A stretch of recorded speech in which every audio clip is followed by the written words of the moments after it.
simt dacă se apropie ceva nasol. Ți-e frică de moarte? Atâta vreme cât sunt în picioare, e ok. Multe perioade care au trecut nu se vor mai întoarce. Sunt fericită că le-am trăit. Văd așa puțin în viitor și nu știu dacă sună neapărat foarte bine. Deci cât avea el când și-a pierdut tatăl? 11 ani, nu vreau să-mi amintesc. Și iubire și prietenie. Te înțelegi, vorbești aceeași limbă. Și până la urmă, uite că am ieșit căliți. Pe mine nu mă sperie anumite lucruri mai cu târziu. care ne arată ei acum nouă bau și așa. Hai mă, las-o pe asta. Nu dezvoltare personală. Și nu. Trebuie să te expui. Da. Pentru că altfel nu trăiești. Cum o să învăț eu din cărți să trăiesc? Sunt prea multe sfaturi.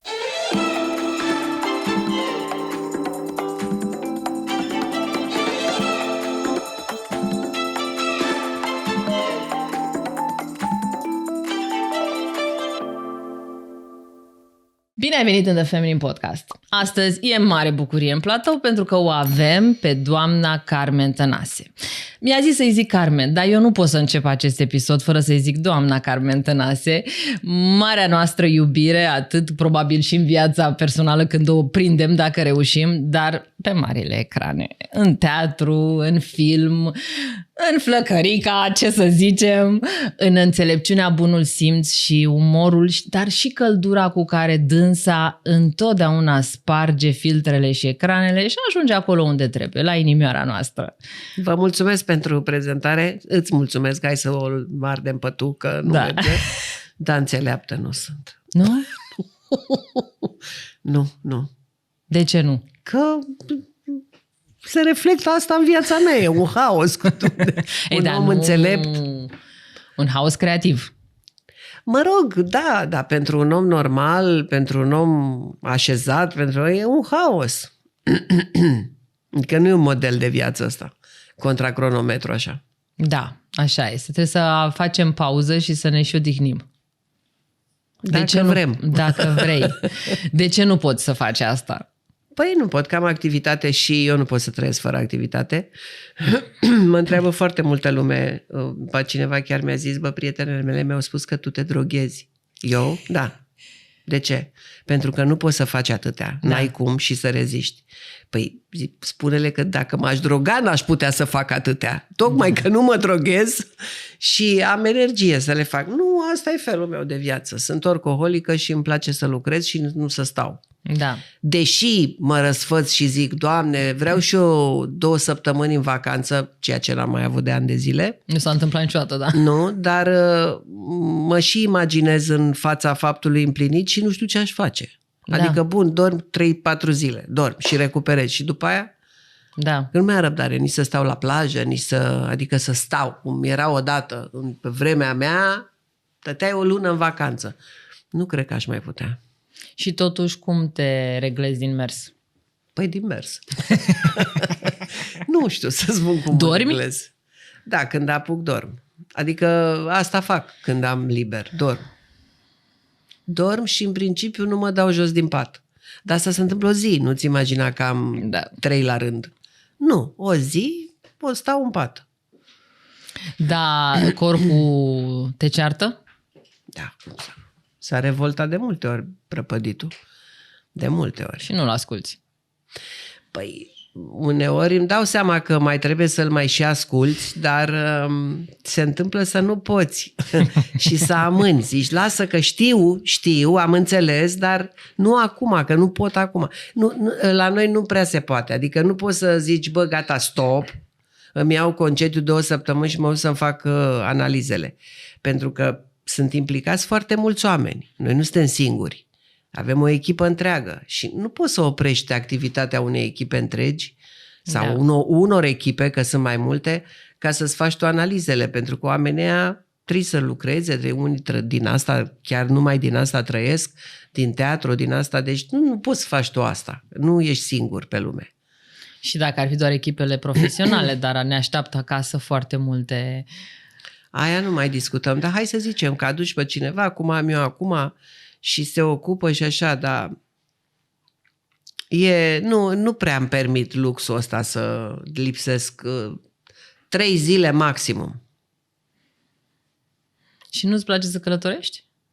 Nu. Aș vrea îmi place să ajung în locuri mișto, dar aș vrea te teleportezi acolo. Da, să se inventeze teleportarea. Hai mă, mai repede, dați. Deci asta cu avionul nu se mai poate. Adică noi mergem totuși cu avioane de-astea, te stai cu genunchii la gură. Înțelegi? Ți-e frică? Adică nu mi-e frică, dar stau incomod. Nu pot să stau, mă fâțâi, mă sucesc, nu pot să dorm, te doare gâtul și evit călătoriile mai lungi de 2 ore. Că nu am răbdare, nu mai pot să stau. Pe mine mă apucă să mă ridic în picioare, de exemplu, exact când îmi dă semnalul că să-mi pun centura.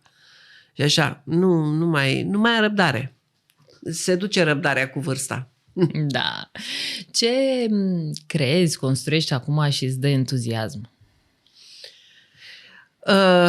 La propriu voi construi ceva la casă. Îmi spuneai că dar nu-mi dă neapărat entuziasm, îmi dă stres, pentru că știe toată lumea, să faci renovări este un stres. Încerc să mă autoeduc și să mă gândesc cum va arăta la final, dar nu prea pot încă. Și în rest am început niște proiecte, niște spectacole foarte mișto și le repetăm la ele. Și mă întâlnesc cu colegii și... E bine. Da. Ultima dată te-am văzut pe ecran spunând cât de fericit ești că ai ajuns la România Au Talent, pentru că îți doreai de foarte mult timp. Dar de ce? Zine, mai de multe detalii. Dom'le, nu știu să spun exact. Simțeam extraordinar de puternic că acolo e locul meu. Că acolo vreau eu să ajung, da. Și toată lumea zicea, da, nu o să te plictisești. Nu o să mă plictisesc. Zice așa acum la început. Acum e clar, ajungând acolo, sigur, am un sezon. Dar sunt convinsă că nu o să mă plictisesc, fiindcă sunt foarte curioasă. Eu sunt un om foarte curios și îmi place foarte mult să văd oameni talentați. Adică eu am o bucurie reală când văd pe cineva care e creativ, care face ceva, nu neapărat actorie sau muzică sau dans. Dom'le, face ceva care construiește ceva care și are atât de mult entuziasm, are vocație. Dacă omul are vocație, poate să fie artist și strungar fiind. Da, bineînțeles. Și orice. Da. Și mie îmi place să cunosc oameni de ăștia. Probabil că undeva în străfundurile mele îmi dau speranță că nu e totul pierdut, că uneori mai sunt destul de pesimistă. Chiar vreau să spun că de când ai intrat și povesteam, am zis, vreau să o întreb pe Carmen, așa eu cu mine mă gândeam, cum își întreține ea speranța? Sau optimismul, sau bucuria. Acum, când e greu. Probabil că funcționează instinctul. La mine funcționează într-adevăr instinctul și simt dacă se apropie ceva nasol, am așa o stare de, știi cum e, că mai zicem, nu știu, tot am senzația că se apropie, că îmi vine ceva nasol. Simți. Îmi spun, nu numai îmi spun, sunt și convinsă de asta, adică că dacă e să vină ceva și eu nu am posibilitatea să schimb, ce să fac? Să mă dau cu capul de pereți înainte? Vedem atunci care-i treaba. Ne descurcăm la fața locului. Asta e. Probabil că nu mai e teamă. Da. Știi, de anumite lucruri. La ce să mai fie teamă? Și atunci te liniștește, detașezi mental și o iei ca atare. Da. Vom vedea. Toată lumea se teme. Acum vine război. Așa și... Nu că ar fi o bagatelă, dar am vreo posibilitate să-l opresc? Eu? Că dacă aș avea, aș face-o. Nu.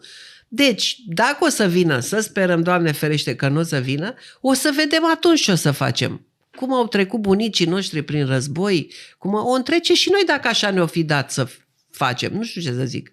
Adică ne folosește cu ceva că ne dăm acum cu capul de pereți și că ne îngrijorăm și că ne gândim, aoleu, ce o să fie? Dacă e să fie, o să fie. Dacă nu, nu. Punct. Da. Ți-e frică de moarte?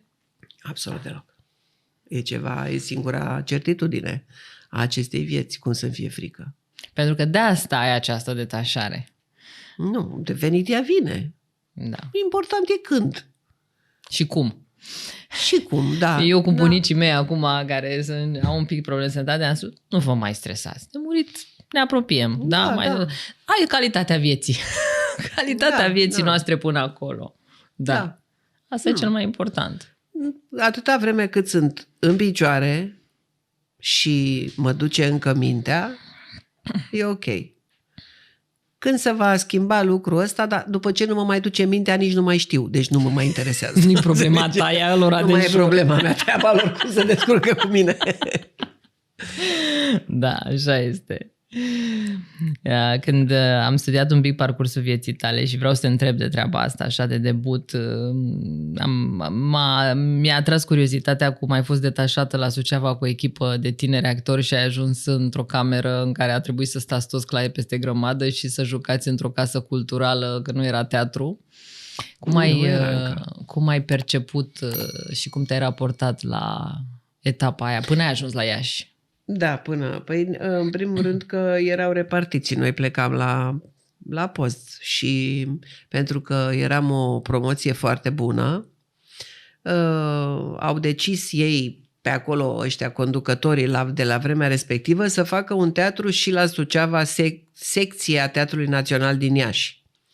Și atunci au zis, hai să mergem să luăm de acolo de la facultate, că uite, termină o promoție bună și mergem și luăm 90%. Sau așa ceva. Doar 3-4 au plecat. Bine, noi eram și puțini. Și s-a făcut această echipă, noi ne-am bucurat că am zis, continuăm facultatea, îți dai seama. Mă rog, a venit un prim secretar la care era la vremea aia, care ne-a vândut niște gogoși, că o să ne facă bloc, că e gata, blocul e aproape gata, e ridicat și ne face bloc și o să stăm toți în bloc și noi ne gândeam ce mișto, cum o să ne ducem noi să ne cerem unul de la altul, dă și mie o ceașcă de zahăr, dă și mie un pahar cu ulei, dă și nu știu ce și cum o să facem petreceri. Aiurea, nu era niciun bloc. Nu era nicio cărămidă pusă la niciun bloc. Nici nu urma să se construiască. Nici nu urma să construiască niciun bloc. În fine, și până la urmă am primit, ca să putem începe să repetăm, nu era teatru, nu era nimic, era Casa de Cultură, unde era un frig iarna, era mai cald afară. La Suceava fiind zăpezi, nu așa. Era mai mișto afară. Și ne-au dat la început un apartament sau două, cred că 2 apartamente, unul pentru fete, unul pentru băieți, apartamente de 4 camere în niște blocușoare din astea, ai de mama lor, mici, de 4 etaje, fără lift, bineînțeles, la ultimul etaj, adică și deasupra era plafonul blocului și pe colț. Aveam toți pereții, practic erau afară, înțelegi? Mai podeaua era înăuntru. Și unde era, ce să zic eu, e ca și când ai sta în congelator. Da. Deci te muți în congelator, ți iei un congelator mare, te muți acolo. Rău de tot, rău. Numai că nu eram tineri, râdeam din orice, treceam mult mai ușor peste, dar dormeam îmbrăcați, să ne înțelegem. În apartamentul ăla erau niște paturi de fier, de alea de spital cum erau odată, deci câte 6, nu știu câte fete eram acolo, cu niște pături, multe e adevărat. Erau generoși. Da, în jur de 10 pături de pat așa, dar din alea aspre, tot așa cum erau la spitale pe vremuri. De astea de pânză aspre. Albastrele, așa, cu dungă. Și cu niște dungi așa. Da, gri, mi-aduc aminte. Mă, nene, deci puneai o pătură de aia pe piele, te mânca pielea toată ziua, dar n-apucai să o pui pe piele deoarece noi dormeam îmbrăcați. Îmbrăcați, nu așa. Aveam niște cizme, că se aduseseră cizme de cauciuc, de alea cu șosetă, știi, de burete. Și ne rusesem nasturii pe acolo, pe la rând, să ne apucăm și noi o pereche de cizme și atunci dormeam cu șosetele alea în picioare, cu șosetele noastre de lână sau de ce-o fi fost și pe deasupra șosetele alea de burete de la cizme. Cu cojoc, cu multe pulovere, aveam multe maieuri, chestii de astea, aveam straturi așa, pulover, cojocul și căciulă rusească de aia prinsă, cu urechile lăsate prinse așa și glugă. Așa dormeam și ne băgam sub acele 10 pături aspre cu totul și suflam acolo ca să fie cald sub pătură. Era ceva foarte rău. Iar dimineața la ora 6 până la 6:30 era apă caldă. 6 fete. În 30 de minute. În 30 de minute trebuia să facem duș. Și ne făcusem un mecanism de a ne dezbrăca de toate straturile alea odată. Adică trăgeam așa și ieșeau 6 bluze. Înțelegi? Pac! Repede cu apă fierbinte, ieșai înghețăraie din cadă. Adică, da, era doar apa fierbinte, că căldură nu era. Repede te ștergeai cu prosopul, le puneai pe la 6 la loc și urma a doua fată. Era rău. Și mai aveam un reșou, dar nu prea, că se stingea și curentul, ți-a luat și curentul. Dar aveam un reșou, cum era odată, erau niște reșouri mici așa, grele, din fontă, rusești, ceva rusesc așa, mici așa. Și care avea niște siguranțe de alea, care tot timpul se ardeau, tot timpul trebuiau înlocuite. Și pe reșou ăla mai făceam câte o ciorbă. Ciorba stătea pe reșou câte 6 ore. Uitați cam așa. Acolo, nu? Nu, dar nu se fierbea. Nu se fierbea, adică, și câte și 6 cred că nu ore făceați așa. cu carne, că aia dura și mai mult, nu doar legume. Carne de unde? Că mai stăteam la coadă și mai luam câte erau 2 pui se dădeau la pungă. Noi le ziceam frații Petreuși. Pentru că ei erau așa, 2 pui. Și când eram cu o prietenă de-a mea de la Iași cu Doina, sper că ți-au ce aminte, a vrut Doina să facem salată băf, că era nu știu ce sărbătoare, nu știu ce. Și m-a pus pe mine să curăț carnea de pe oase. Și carnea a rămas atâta. Deci am zis, ce salată facem din Alaska, punem cartofi mai mulți, punem morcov. Asta era carnea. Erau anemici. Hai de capul lor și puie ea săraci. Da, dar era frumos, râdeam mult. Nu era o tragedie, că ești tânăr și când ești tânăr le duci mult mai ușor. Noi râdeam mult, eram și ușor inconștient, nici nu știam cum e altfel. Da. Nu știam. Sigur am avut și perioade mai bune, a fost o perioadă dură de tot spre finalul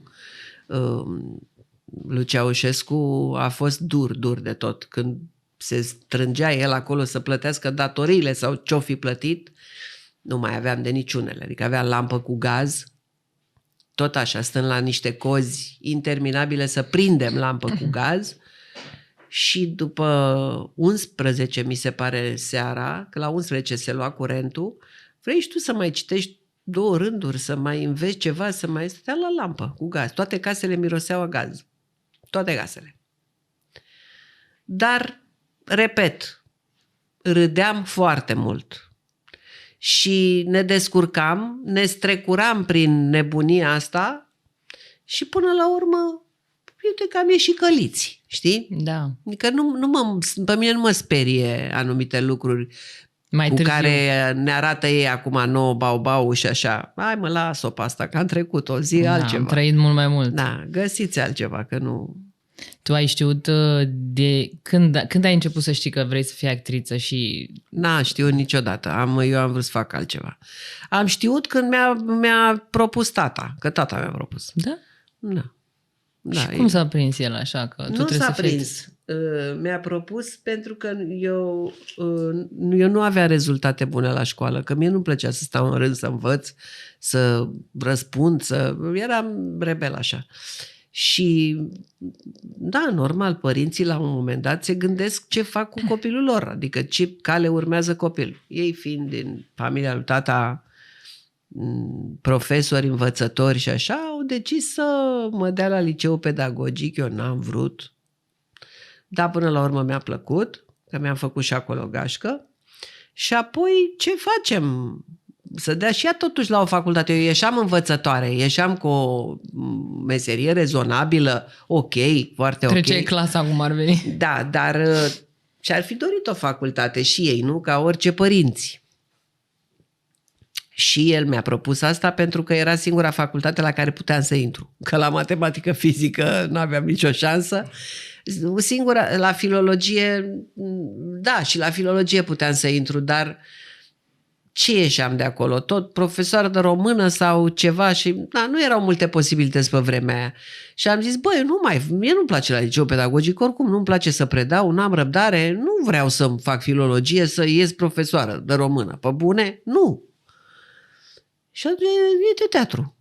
Că să dă română scris și acolo 5 serii, 5 feluri de poezii, învață și tu 5 feluri de poezii și gata. Și așa mi-a îngolțit. Și tu ce vroiai să te faci? Eu vreau să fac medicină veterinară Da, corect. sau zootehnie, dar era nasol, adică îmi dădeam seama că n-am șanse. Trebuia 2 ani de zile cel puțin să învăț fizică și chimie, că se dădea ca la Facultatea de Medicină din București, cum era atunci. Și eu eram varză. Nu-mi plăcea. Nu că n-aș fi avut posibilitate să învăț, adică creier aveam, dar dacă nu-mi plăcea de nicio culoare, nu înțelegeam, la ce e bună fizica până la urmă? Adică de ce trebuie să știu eu fizică? Cu ce mă ajută pe mine în viață să știu eu fizică? Bine, după aia am înțeles, dar atunci nu înțelegeam. Da. De ce trebuie să știu eu natriu, clor? Adică cu ce mă ajută pe mine asta?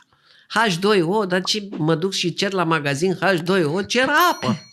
Adică era ceva ce nu înțelegeam, de ce trebuie copiii să învețe atât de multe lucruri. Așa sunt copiii. Pe urmă îți dai seama, uneori e prea târziu, alteori te apuci și înveți atunci ca să n-ai lacune, știi? Da. Și totuși atunci era crâncen să dai la actorie. Nu te-ai dus acolo, n-aveai nicio treabă, ai făcut 5 poezii și ai luat. Da, n-am luat, am picat, n-am luat. Primul an ai picat? Da. Și după aia te-ai pus cu burta pe carte? Da, după aia m-a așteptat tata la proba eliminatorie, că am picat din prima la eliminatorie. Și m-a așteptat tata afară și eu am fost mie nu prea îmi place treaba asta cu eșecul, adică nu cred că știu să-l gestionez, nici n-am prea avut, să spun drept. Eu n-am avut parte de eșecuri așa, dar e clar că mă oftic. E clar că mă oftic și nu-mi place mie despre mine să știu lucrul ăsta și atunci zic, deci nu mi-a ieșit asta. Păi o să facem cumva să-mi iasă.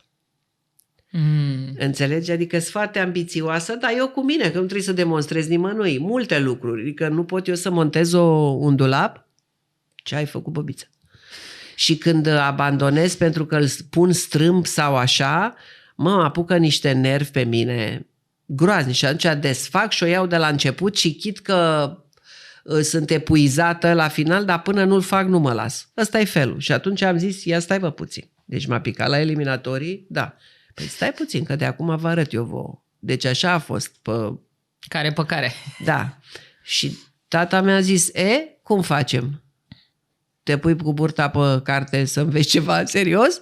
Sau? Și am zis, nu. De-abia de acum încolo eu vreau să dau la teatru. Și așa m-a dat la pregătire tata, la Olga Delia Matescu, că nu făcusem pregătire cu nimeni. La Olga Delia Matescu și Olga Delia Matescu, draga de ea, care practic m-a pus pe drumul ăsta. Ea m-a luat așa de ceafă și m-a pus pe drumul ăsta și a zis mergi. M-a ținut 3 luni sau poate mai mult, nu mai știu, de probă. Și în astea 3 luni m-a frecat, de atunci am înțeles eu cam despre ce este vorba în această profesie, că nu știam. Probabil că eram ca orice fată care cred că dacă se urcă pe scenă, mamă, nu mai e nimeni ca ea. Și atunci am înțeles că este o meserie de grea și de rânit. Da. Și nu e așa de simplu. După aia am constatat cât de grea este ea de fapt. Și după 3 luni Olga Delia a zis, da, o țin și facem. Am fost prima ei elevă și cred că și ultima. Nu cred că a mai pregătit după mine. Și a pus și ea ambiția, mi-am pus și eu ambiția. Da. Și am creat momentum. Ultima pe listă, să știi că nu am intrat... După mine s-a tras linie. Și am avut noroc că mă văzuse meșterul Cotescu, care nu era rector la vremea aia, mai târziu a venit rector, dar mă văzuse meșterul Cotescu și când au fost discuțiile de cine intră, cine nu, că era problema cu linia, pe cine punem sub linie și pe cine punem deasupra. Meșterul Cotescu a zis, o punem pe aia lungă și slabă și pe aia mică și cu țâțe mari, care e o colegă de-a mea care e actriță și e foarte bună, o lăsăm pentru la anul, că mai are ceva de... Și acum o băgăm pe asta lungă și slabă, adică eu. Deci eu așa am intrat. N-am fost vreo revelație, să știi. Atunci. Atunci, da, n-am fost. Da. Și după aia a intrat sub mâna binecuvântătoare. Doamne Olga Tudorache, da. Și cum a fost toată perioada aia? Marcată pe viață. A fost ca mama mea, realmente ca mama mea. Noi am avut o viață comună, adică am mers în vacanțe împreună, mergeam peste tot. Cum să zic? Nici nu știu cum să zic. Mulțumesc lui Dumnezeu că a existat perioada asta și că am la ce să mă gândesc. Ea te încarcă? Da. Mă încarcă, dar mă și descarcă câteodată, adică mă și sperie câteodată pentru că îmi dau seama că nu va mai veni niciodată perioada aia. Multe perioade care au trecut nu se vor mai întoarce. Sunt fericită că le-am trăit și că am la ce să mă gândesc și am ce povesti, dacă e cineva interesat să asculte. Pe de altă parte, îmi pare rău că văd așa puțin în viitor și nu știu dacă sună neapărat foarte bine. Într-un fel e bine că ai repere în spate, că ai amintiri. Într-alt fel nici nu știi. Poate nu e bine, că dacă nu știi cum a fost, nu suferi. Nu suferi. Sunt amestecate sentimentele. De ce ți-e cel mai dor din relația ta cu Olga? De Olga. De Olga. De Olga. Da, o pomenesc des, e mai tot timpul cu mine. O simți lângă tine? Uneori, da, mai ales când greșesc. Pe scenă, pe acolo. Când greșeai, ce-ți zicea? Cum te învăța de bine când greșeai? Hai, te rog, zine! Nu pot să zic. Zine mascat așa. Nu, ea avea o înjurătură specifică, era numai a ei, că eu m-am și întrebat oare ce înseamnă cuvântul ăsta, că nu știu ce înseamnă. Și nici în ziua de azi nu știu ce înseamnă. Miermurea mătii. Explicați-mi ce înseamnă miermurea, dar nici nu contează, e marcă înregistrată. Da. Și după aia îți explica unde ai greșit sau doar... Nu, explica înainte. Explica, slavă Domnului, înainte. Și aveam parte de multe sfaturi, îți dai seama. Nici nu trebuia să vorbească. Făcea și te uitai la ea și vroiai să fii ca ea. Dar, când ești tânăr și așa, nu ții cont. Mai calci și pe de lături și așa și atunci ți-o luai. Cum? Așa, direct. La o dată la tine de încremeneai. Da, nu, era un personaj admirabil. Trebuie o emisiune specială pentru ea, pentru că dacă vorbești doar 2-3 chestii, pare că alea sunt și nu. Olga era o bogăție, nu era o sărăcie. 2-3 chestii particulare. Nu, o bogăție, era un univers.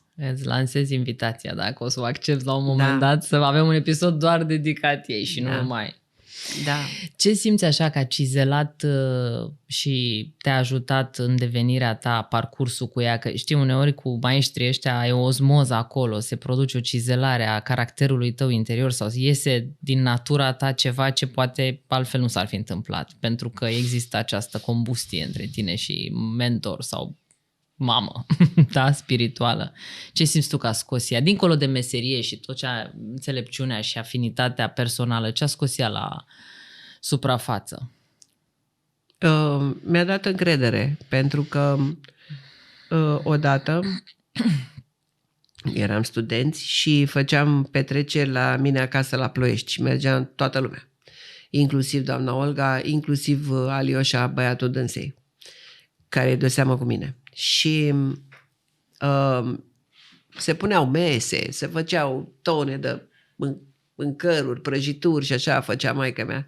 Erau petreceri de-alea de 2-3 zile. Nu mai există acum, deci oamenii se uită mirați probabil, nu știți cum era.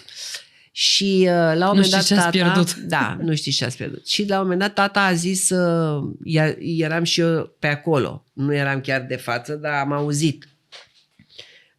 I-a zis, doamna Olga, dacă fata asta ajunge măcar un sfert din cât sunteți dumneavoastră, eu pot să mor liniștit. Și Olga a spus atunci, deci eram studentă în anul 2 sau 3, ceva așa.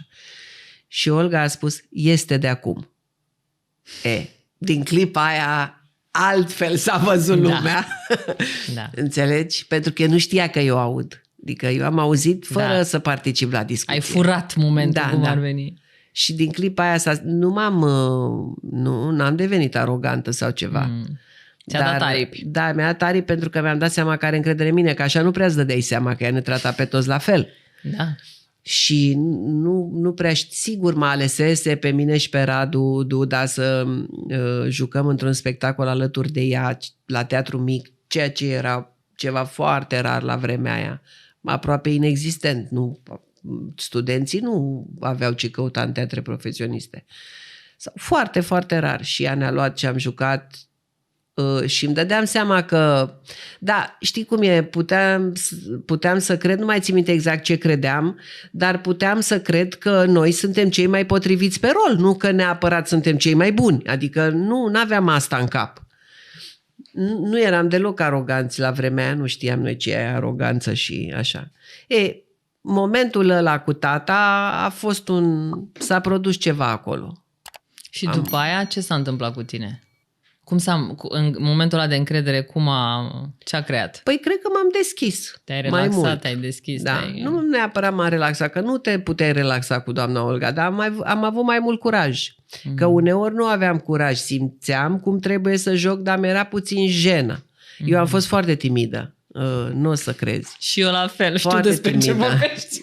Deci nu pare. Paralizant de timidă am fost când eram copil și uneori n-aveam curaj, că zic, da, dacă nu-mi este și mă fac de rușine și râde lumea și așa. Și atunci, din clipa aia, am avut mai mult curaj.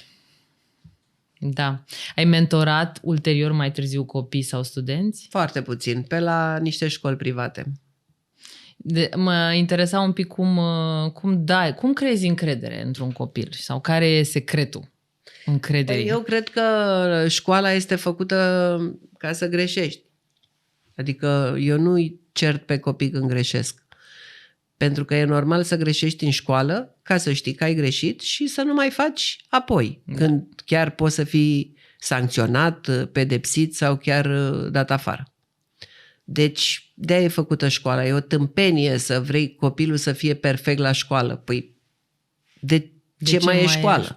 Da. Adică ce să-l mai învețe dacă el e perfect, nu? Deci eu le spuneam copiilor, adică nu știu neapărat dacă le spuneam tinerilor, sunteți aici ca să greșiți, nu vă fie teamă. Nu vă fie teamă de penibil, nu vă fie că de-aia suntem aici. Să fim penibili acum, ca să nu fim mai târziu. Da. De la Suceava ai ajuns la Iași și după aceea s-a declanșat un alt capitol. Viața ta la Iași, întâlnirea cu, spui tu, și cred că așa și este, nu? Soțul tău, marea iubire. Da. E bine, el nu era din Iași. El nu era critic. Dar a venit acolo la Iași, da. Cum a fost prima ta iubire și cum percepi conceptul sau l-ai trăit iubirea la maturitate față de atunci? Dar nu mai știu cum a fost prima mea iubire, că nu mi-aduc aminte. Pe cuvântul meu, dacă știu cine a fost. Nu-ți dai seama câtă vreme a trecut. Nu mai țin minte cine a fost prima mea iubire și nici nu mai țin minte cum a fost, deoarece nu mi-aduc aminte persoana. E ok. Scuzați. Dacă știți, nu mai contează, nu știți cine sunteți. Da, ăla care știu eu dacă el știe dacă a fost primul sau nu, abar n-am. Gata, mi-am amintit. Nu mai e printre noi. Nu mai este. Prima, cu suferințe, stai că mi-amintesc acum, cu suferințe, cu lacrimi, cu nemâncat, cu mi-a căzut fusta de pe mine de slabă ce eram, de astea, nu e ceva plăcut. Nu mă întreba cine e, că nu pot să spun, chiar dacă omul nu mai e. Și ce m-ai întrebat, cum a fost după aia? Sau ce? Cu Victor. Altceva, cu totul altceva. Nu că era și fost așa de matură eu, că nu eram comparativ cu el, dar exista legătura aia și de meserie, aveam ce vorbi foarte mult, vorbeam foarte mult, ne sfătuiam foarte mult, era și iubire și prietenie și o relație paternă, așa, pentru că era mai mare ca mine, cu 17 ani. 17. Da. Adică erau combinate toate acolo și era extraordinar de comod și confortabil să conviețuiești cu un asemenea om cu care te înțelegi, vorbești aceeași limbă. Pentru că iubirea nu înseamnă neapărat și înțelegere. Ea poate să fie nebună, ți se pune pata pe unul care nu are nicio legătură cu tine. Da. Nu, aici aveam Erați legătură unul compatibili. cu altul. Da. Da, și e cu totul altceva. Și ce ți-a adus trăirea acelei iubiri? Copilul. Mi-a adus un copil. Dita mai copilul acum. Acum e bărbat. Da. Da, tot copilul meu e. Da. Asta mi-a adus cea mai mare bucurie de pe lumea asta. Și când ai devenit mamă, ce s-a schimbat pentru tine?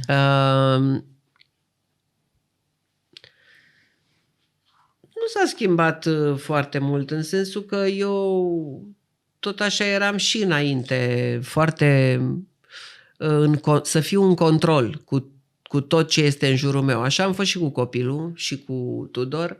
Tot timpul am vrut să fiu în control. Nu e neapărat cel mai bine, mai ales pentru un copil care la un moment dat trebuie să zboare singur. Dar să știu eu cum stă treaba. Știi? Ai fost așa deasupra lui? Da, că am fost cam posesivă, da. Ți-a reproșat? Sigur, normal. Mai ales că totuși e un bărbat în toată firea. El cum e ca fire? El berbec, dacă mă înțelegi. Și tu ce zodie ești? Capricorn. Uf! Suntem două perechi de coarne. Da. L-am și lăsat să fie independent, deși am vrut să am tot timpul independent, dar eu să știu. Da. Nu neapărat el să știe că eu știu, dar cumva eu să știu, pentru că așa puteam să... Nu pentru că sunt bolnavă de control, ci pentru că vreau să știu în siguranță permanent și dacă este ceva să pot să intervin imediat. Stai tu liniștită că am pierdut de multe ori controlul. Adică eu credeam că știu, habar n-aveam. Dar cu toate astea eu l-am lăsat să facă ce a vrut el să facă. De exemplu, el la 18 ani a plecat de acasă și a luat ceva cu chirie și apoi a plecat în Olanda. Și 10 ani a stat în Olanda. Era un puști, era un copil. Toată lumea mă condamna, l-ai lăsat acolo, în țara pieirii, în țara de... Știi cum e? Nu mai poți interveni de la un moment dat. Te uiți ca la film. Da. Să vezi care e acțiunea. Tu nu poți să intervii în pelicula aia. Și am zis, eu am încredere, eu știu ce am pus în el. Eu am încredere în el. Acum, dacă o fi să-mi pierd încrederea, voi vedea. Nu mi-am pierdut-o. Deci eu am avut dreptate. Ce frumos. Și cum ai navigat adolescent? Cât avea el când și-a pierdut tatăl? Câți ani avea? 11 ani. Rău. Cum a fost atunci? Nu vreau să-mi amintesc. A fost rău, pentru că e o lipsă și o durere care nu poate fi... O mai estompează timpul, dar ea nu dispare. Niciodată n-a dispărut nici acum. Pentru el sau pentru tine? Și pentru el și pentru mine. pentru Și tine. pentru traiul nostru în comun. Da. Înțelegi? Nu neapărat pentru mine ca persoană, ci pentru familia noastră. Cum după aia tu ai rămas practic un părinte singur și l-ai crescut de la 11 la 18 când și-a luat el zborul. Cum a fost perioada aia? Am încercat să compensez. De multe ori am exagerat. Cum ai compensat? Păi am încercat să compensez și lipsa tatălui, să fiu și tată și mamă. Și de multe ori exagerez pentru că ești prea protectiv. Și totuși copilul trebuie lăsat și el să-și facă viața lui. Nu că aș fi putut să mă opun prea tare, dar au fost ciocniri între noi pentru că eu opuneam rezistență și era și vârsta, venise deja vârsta adolescenței care e cu probleme, 14 ani, domne, omul vrea să fie independent și eu nu, pentru că trebuia să nu scap copilul din mână. Nu s-a pus problema. El e un om extraordinar de înțelept, mult mai înțelept decât mine și și-a făcut drumul singur cu gura mea la ureche, înțelepțit așa, bine, cu iubire față de mine și înțelegere și și-a făcut drumul lui. Dar mie mi-era teamă. Erau tot felul de ispite noi pe care noi nu le-am trăit când eram mici și mi-era teamă, normal. Orice mamă se teme să nu cumva să nimerească într-un anturaj prost, să nu cumva... De-aia eu tot timpul vreau să am controlul. Să nu cumva de exemplu, la 18 ani a vrut să-și ia carnetul de șofer și avea un prieten care era șofer de raliuri, da, ăla era mult mai mare ca el, șofer de raliuri și ăla îi ducea pe ăștia mai mici cu mașina și făcea tot felul de fente. El venea și îmi spunea, fiindcă tot timpul l-am învățat să-mi spună ce se întâmplă, pe mine mă treceau toate alea. Nu n-ai treabă, că el știe ce face. Și când mi-a zis că vrea să-și ia carnetul, am zis, Dumnezeule. Deci eu m-am văzut numai atârnată de balcon, când el pleacă de acasă, de calorifer, așa. atârnat acolo până vine. Da. Și am zis, nu, trebuie să facem ceva în sensul acesta. Și am pus la cale, Tudore, dacă auzi, asta e, o să afli acum. În premieră. Am pus la cale să nu ia examen. Vai, deci eu cred că am fost singura persoană din lume care pune contrapilă. Tu știi că mă suspecte și eu că voi face la fel cu fie mea. Deci, pe bune, în sensul că nu l-a luat, dar nu că am pus eu pilă, pentru că orice om când se duce prima dată la sală crede că știe, că alea sunt ușoare regulile alea și nu, trebuie să le înveți ca papagalul. Și a picat sala. Și a picat sala și a fost programat imediat încă o dată la sală. Și eu nu i-am spus că trebuie să plătească din nou. Înțelegi? El n-a știut. Și s-a dus acolo și nu l-a primit în sală pentru că n-avea taxa aia plătită. Și apoi a plecat în Olanda. Și în Olanda n-a mai fost nevoie pentru că ea merge cu deci chiar ți-a ieșit? Păi n-a mai avut, când era programat nu știu când, și a plecat în Olanda, la facultate. Și în Olanda nu mai avea sens, fiindcă ea merg cu bicicletele pe acolo, nu prea, cu mașinile e greu.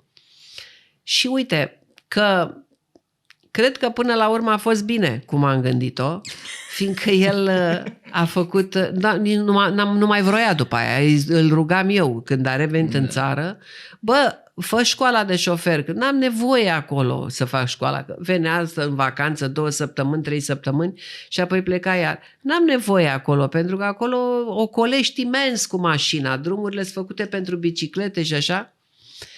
Când ne-am mutat la țară cum ar veni, n-am mai avut încotro.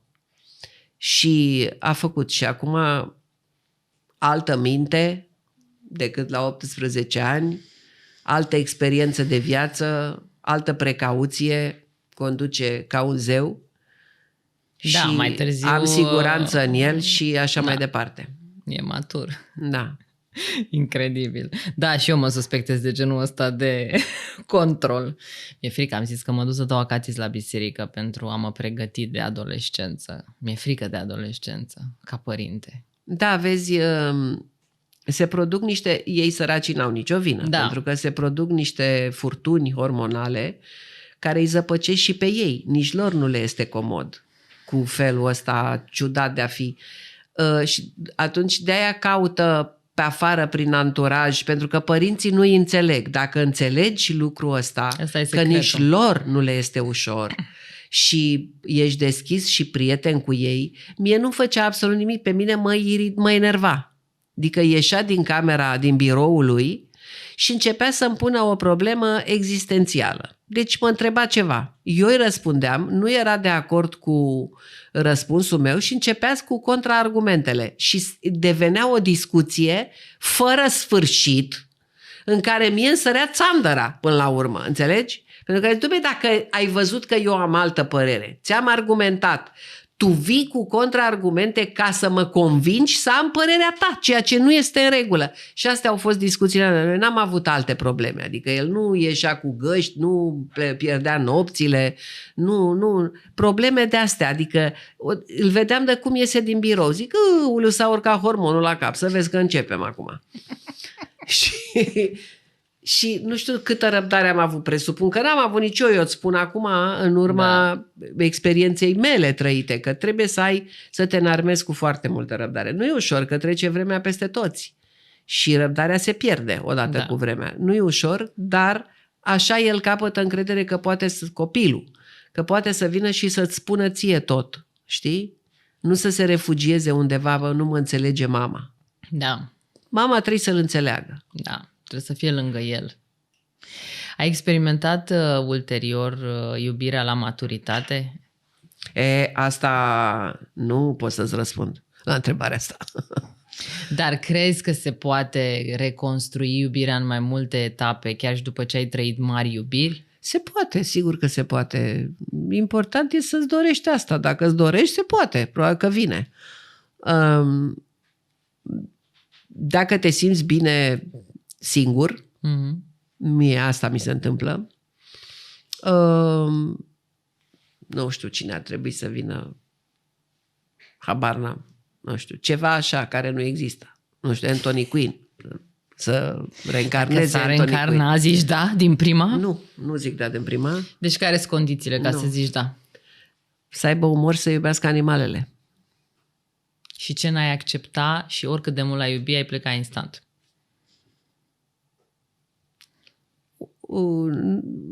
Dacă le are pastea, E accepți orice. da, și bineînțeles relație bună cu băiatul meu, că altfel nici nu se pune problema, nici nu mă uit. Îi accept orice. Ce înseamnă îi accept orice? Nu știu ce înseamnă orice. Ce înseamnă? Da, fiecare... Nu, să fie bețiv? Nu. Da, Adică nu cred că vorbim de asta. Nu. Nu, dar nu se pune problema, pentru că nu mulțumesc frumos, nu. Ți se pare obositor acum, nu? Extrem de obositor. Abia mă înțeleg eu cu mine. Mai trebuie și altcineva? Nu. Da. Dar ție ți-a plăcut să conviețuiești cu bărbatul pe care l-ai iubit sau să stați separați și doar să aveți prietenie? Ideal ar fi așa. Ia. Așa ar fi.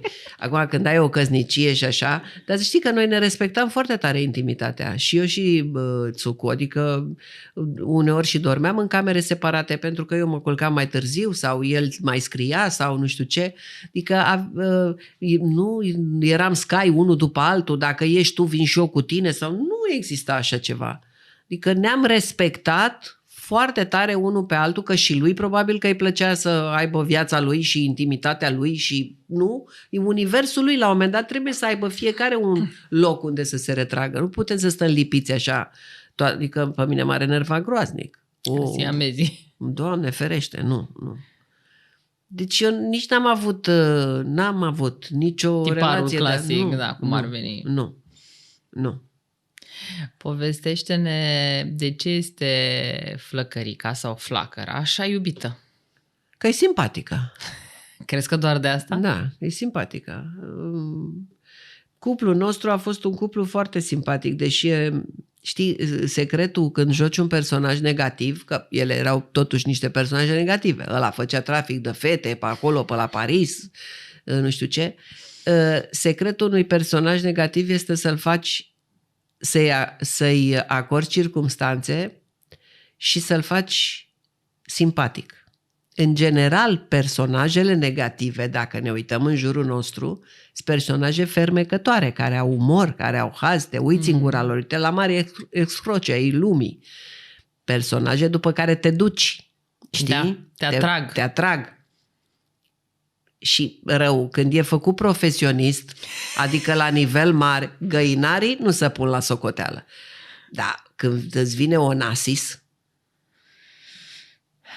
te gândești puțin, da. Înțelegi? Te incită. Zici, stai așa că aici avem treabă. Ce Dumnezeu vorbea? Că răii sunt fermecători. Că răii sunt fermecători. Și când faci un personaj negativ, te gândești la latura asta. Ca lumea să meargă cu el, să-l iubească. De exemplu, era pe vremea mea un serial la care se uita absolut toată România, bine, era singurul, care se chema Evadatul, El Fugitivo. Și cred că ăsta e. Și era personajul negativ, Falconetti, unul rău, dar rău, și să și strâmba așa. Eu nu mai știu acum să spun dacă ăia chiar erau buni actori sau nu, pentru că n-am mai văzut de curând. Dar era ceva... Toată lumea îl ura pe acest personaj, pe actorul care juca Falconetti. era un serial care se dădea peste tot în lume, era un serial cunoscut peste tot și Falconetti ăsta actorul a fost prins odată pe stradă și bătut de oameni, l-au băgat în spital, realmente. Fracturi multiple, nasol, ceva comoție cerebrală, ceva rău, a stat în comă așa. El a spus după aceea că cel mai mare compliment care i s-a făcut vreodată a fost bătaia aia. Da. Înțelegi? Acum eu nu știu ce să spun, pentru că el nu era simpatic. Că oamenii de aia l-au bătut, că nu era simpatic. Că așa și pe mine trebuiau să mă bată oamenii sau pe Visul, la câte făceam în serialul ăla. Dar noi eram simpatici, am dat o tentă de comedie, mă rog, era și scenariu și regia și așa, și de la un moment dat încolo, când oamenii au început să cunoască personajele și să se obișnuiască cu ele și să le placă, puteam să facem absolut orice pentru că lumea ne accepta. Deci, faptul că eram simpatici și că lumea râdea, e foarte important râsul. Dar e important râsul să fie cumva... Știi, există mai multe feluri de râs. Râsul ăla care nu e bine, adică nu e un exemplu bun, și râsul ăla unde o mai și prins. Știi, am prins-o pe asta și mi-am dat seama. Și noi căutam să fie așa. Serialul a avut succes la diverse categorii sociale, pentru că nu la telenovele se uită o anume categorie socială, cel puțin așa. Ăsta a avut succes la diverse categorii sociale și intelectuale și era și cu actori foarte mari. Gândește-te, Gigi Dinică, Marin Moraru, Florina Cercel, adică era o distribuție acolo, Dorel Vișan a fost la un moment dat. A fost un produs deștept. Adică Ruxandra Ion, când a gândit produsul ăsta, și era și 100% românesc, nu era franciză, nu era nimic, când a gândit produsul ăsta, a fost străbătută de o aripă de geniu. Clar. Da. Clar. Ca dovadă, uite, el trăiește și probabil că o să trăiască... Vorbim despre el tot timpul, Da. Este o referință. Oamenii nu știu, dar noi ne am întâlnit și pentru că pregătim un moment frumos împreună la Sala Palatului pe 20 septembrie, Da. care este despre a trăi viu. A trăi într-o lume care face exact opusul, ne învață din ce în ce mai mult să stăm departe de noi. Și n-am vrut foarte mult să vorbesc despre tema asta cu tine, pentru că vreau să invit pe oameni să vină acolo să te vadă pe tine și să ne vadă pe noi două vorbind. Dar vreau să deschid un pic ușa cu cea mai virală declarație pe care tu ai făcut-o, nu dezvoltare personală. Și nu... Am înregistrat un episod cu doamna doctor Lavinia Bărlugeanu, care a început cu exact această frază. Nu dezvoltare personală, nu mai vreau, nu mai pot cu atâta fake. Oamenii te iubesc și te respectă și te ascultă pentru că instinctul tău îi ajută pe ei să se conecteze instant cu bunul simț și cu... Tu zici că nu ești înțeleaptă, dar așa, știi, ceilalți așa... Ei primesc un semnal. Da, nu e înțelepciune, dar într-adevăr sunt foarte legate de bunul simț. Da. Asta e și din educația pe care am primit-o de la părinții mei. Era altfel pe vremea aia. Am mai spus asta de curând. Nu-mi place de mine că îmi repet, tot repet lucruri, dar... tu nu știi ce am spus atunci. Deci pot să mai spun o dată. Pot să mai spun o dată. Pe vremea noastră, educația era cum era atunci. Adică o mai luam și pe cocoașă. În orice caz, noi nu eram niște copii îndrăzneți. Pentru că așa era educația. Nu vorbești la masă cu oameni mari, neîntrebat. Te trezești vorbind, tu ești copil. Nu pui... Adică... rușinea era la mare preț. Când îmi spunea bunica mea, ție nu ție rușine, eu intram în pământ.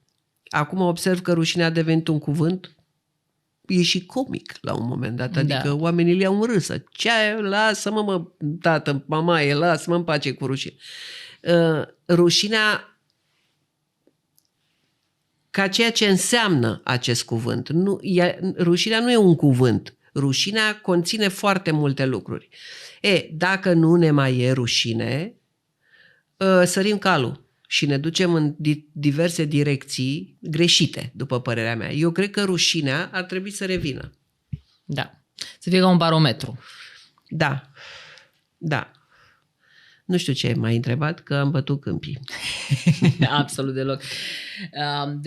Am pornit de la declarația ta, nu dezvoltare personală, deși și cu despre asta o să vorbim la Sala Palatului. O să dezmințim sau o să ne apropiem de ce de fapt merită să fie respectat, ascultat, urmărit și apreciat în creșterea noastră ca oameni.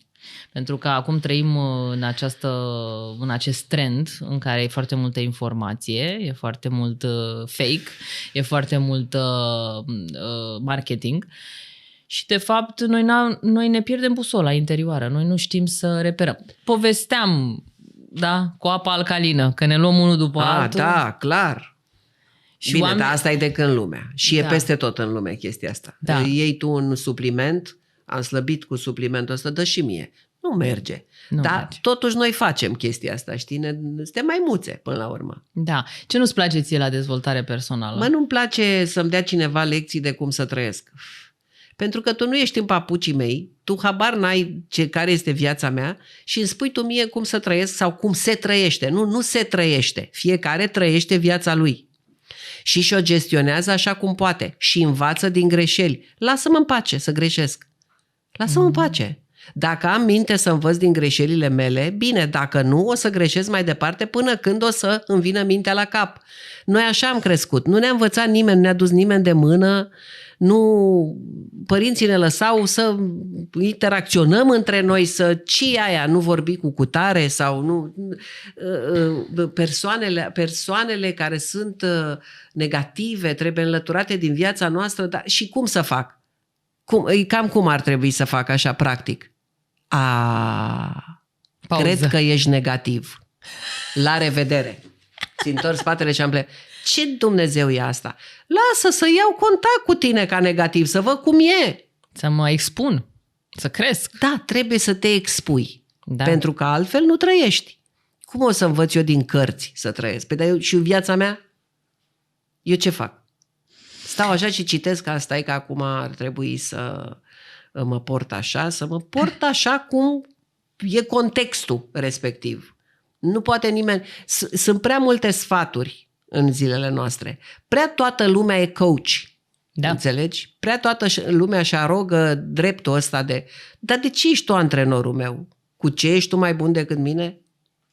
Hai să stăpăm puțin și în viața ta, să vedem cum e. Poate că și tu ai niște probleme. Poate că și tu ai divorțat. Cum ar fi să te întreb eu pe tine? Dar tu de ce ai divorțat? De ce să mă întrebi numai tu pe mine? Asta nu e a mea. Asta am citit-o la o mare artistă care s-a dus dintre noi, la Marinela, care l-a luat pe un foarte frumos și elegant, așa, pe un reporter care o întreba de viața ei personală. Dar cine îți dă ție dreptul să faci asta? Dar de ce nu te-aș întreba și eu pe tine? Vrei să spun că eu știu despre tine? Că ți-ai lăsat 2 copii? Că ți-ar plăcea? Ăla a înțepenit, a murit acolo cu microfonul în mână. Da. Au trecut toate alea. Păi nu? Și să nu înțeleagă oamenii că tu nu ești curioasă sau deschisă, pentru că noi am avut o discuție înainte despre Reiki pe animale și imediat ai zis, da, dacă chiar funcționează, sunt foarte curioasă. Păi asta mă ține, curiozitatea, foarte curioasă. Și să încerc anumite lucruri. Păi și asta cu apa, ți-am povestit. Am încercat-o pe pielea mea, am învățat, gata. S-a terminat cu chestia asta, cu să ne luăm unii după alții, iei tu, stai că iau și eu. Gata, am terminat-o. Care e criteriul tău să remarci ce e bullshit și ce e autentic? N-am niciun criteriu. Mă mai prind așa, nu știu cum să spun. Mă prind, ăsta e fake. Dar nu aș putea spune că am vreun criteriu. Mă duc, intuiția, am intuiție bună în general. Îi așteptăm pe 20 septembrie la Sala Palatului să povestim despre asta și mult mai multe. Și să pună și întrebări dacă vor. Să pună întrebări. Da. Dacă știu, răspund. Mulțumesc! Mulțumesc și eu foarte mult!